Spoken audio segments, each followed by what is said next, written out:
Christmas அன்னைக்கு அரசியல்வாதிகள், அரசியல் தலைவர்கள் என்ன பேசியிருக்காங்கன்னு பார்ப்போமா? மோடி என்ன சொல்லியிருக்கிறார்? அவர் எப்பயெல்லாம் இந்த தடவை வந்து சர்ச்சில் போய் கிறிஸ்மஸ் கொண்டாடி இருக்கிறார். பாதிரியார்கள் நிறைய பேர் சந்திச்சிருக்கிறார்.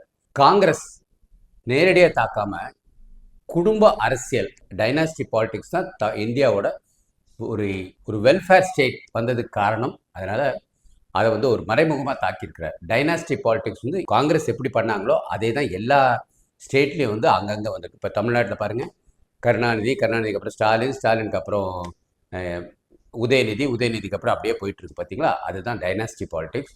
இது ஒரு விதமான தான் தான் தான் அப்படிங்கிற ஒரு சொல்கிற ஒரு அரசியல்.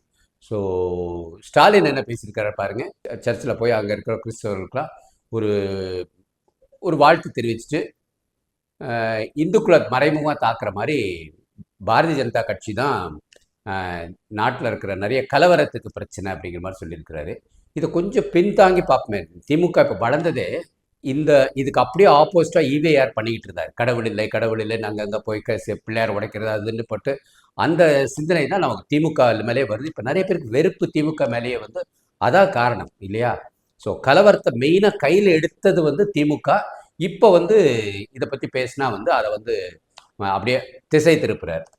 ஏன் திருப்பரங்குன்றத்தில் கோர்ட் சொன்னபடி பேசாமல் வாய் மூடி பண்ணியிருந்தாங்கன்னு வச்சுக்கோங்க, இந்த பிரச்சனையே இருக்காது. ஸோ இவங்க தான் வந்து அதுக்கு வந்து ஒரு ஒரு மறைமுகமாக அதை தூண்டி விட்டுட்டு அதனால் இவங்களுக்கு ஒரு பலன் பார்த்துட்டு இருக்காங்களே தவிர, இல்லாட்டி பாரதிய ஜனதா பற்றி அவர் பேச வேண்டிய அவசியம் கிடையாது. நயினா நாகேந்திரன் அவர் விஜய் அதை பற்றி எதுவுமே பேசலை. அரசியலையும் அவர் ஆன்மீகத்தையும் செப்பரேட்டாக வச்சிருக்கிறாருங்கிறது தெளிவாக தெரியுது. அதிமுக எப்பயுமே வந்து அது ஒரு கிறிஸ்துவர்களை ரொம்ப அரவணைச்சு கொண்டு போகிற ஒரு கட்சி தான். ஆனால் இப்போ குறுகிய காலத்தில் வந்து திமுக காசு கொடுத்து அப்படியே விலைக்கு வாங்கிட்டாங்க. சீமான் எப்பயும் போல் அவர் வந்து ஒரு நடுத்தர இதுவாக இருந்தார். பட் அவர் வந்து பெரியாரோட எதிர்ப்பு, ரொம்ப பெரிய எதிர்ப்பு அவர் தான் இப்போதைக்கு. பெரியாரை எதிர்த்தா இல்லை இந்துக்களை எதிர்த்தா எப்பயுமே வந்து பிரச்சனை வருது. காரணம், ஒரு 20 வருஷத்துக்கு முன்னாடி திமுக வளர்ந்ததுக்கு இந்த ரெண்டு தான் காரணம். பெரியாரை வந்து அவங்க தூக்கி பிடிச்சிட்டு இருந்தாங்க. அதே சமயத்தில் இந்துக்களை அந்த காலத்தில் வந்து ரொம்ப ரொம்ப கொடுமைப்படுத்தியிருக்காங்க. அப்போ யாரும் பேசுறது கூட ஆள் கிடையாது.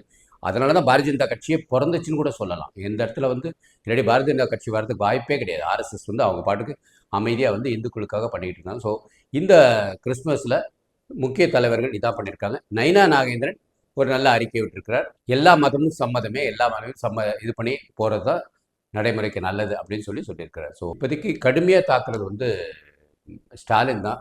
அவரோட சிந்தனையில் இந்துக்கள் ஓட்டு அவருக்கு தேவையில்லைங்கிறது தெளிவுபடுத்துகிறார்.